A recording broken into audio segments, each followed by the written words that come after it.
Et si un réseau de satellites qui contrôle le climat sur Terre se mettait à se dérégler? Si est-il le scénario catastrophe qui a donné naissance à Geostorm, diffusé ce dimanche 8 janvier 2023 à 21h10 sur TF1. Une idée originale soufflée au réalisateur par sa propre fille de 6 ans. Dark Waters, Le jour d'après, Don't Look Up et même Avatar, La voix de l'eau. Alors que le désastre écologique annoncé suscite toujours plus d'inquiétudes, le cinéma s'empare lui aussi de la question climatique. Parmi les formats prisés des réalisateurs pour refléter les tourments de leur époque, le film catastrophe rencontre un certain succès. Un genre que Dean Devlin apprécie particulièrement, celui à qui l'on doit le scénario de la saga Independence Day est également à l'origine de Geostorm, qui comprend un hommage à David Bowie, diffusé ce dimanche 8 janvier 2023 à 21h10 sur TF1. Ce film de science-fiction suit Jake Lawson, un scientifique à l'origine d'un programme spatial contrôlant le climat et qui tente d'empêcher que cette dernière soit utilisée à des fins meurtrières. Un scénario ambitieux qu'il doit à une drôle de conversation.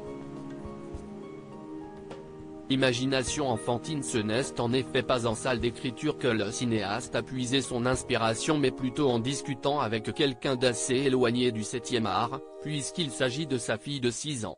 La petite Anna suggérait en effet à son père de construire une machine pour régler la question du réchauffement climatique. Le plus naturellement du monde, elle m'a demandé pourquoi on ne pouvait pas tout simplement fabriquer une machine pour régler le problème. Ça m'a donné tout un tas d'idées sur ce qui pourrait se passer si on construisait effectivement ce genre de machine.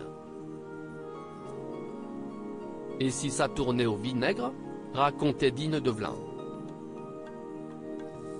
Univers visuel fantastique. Afin de donner vie à ce script catastrophe, les équipes du film ont tout fait pour créer l'univers visuel le plus impressionnant possible. Le superviseur des effets spéciaux s'en souvient, il s'avère que je suis fou de l'espace, donc c'est dur pour moi de ne pas respecter les lois de la physique quand je crée des effets visuels. Mais Dean avait vraiment envie qu'on enfreigne ces lois, juste pour le plaisir. Peu réaliste mais très spectaculaire, Geostorm multiplie ainsi les artifices bluffants, notamment pour représenter les bouleversements climatiques. Lorsque nous avons mis au point les tornades, nous avons respecté les 15 lois de la physique, pour me faire plaisir, mais on en a mis plein, pour faire plaisir à Dean. À lire aussi Geostorm, inspiration enfantine, aide de la NASA, hommage à Bowie, découvrez les anecdotes étonnantes autour de ce film catastrophe.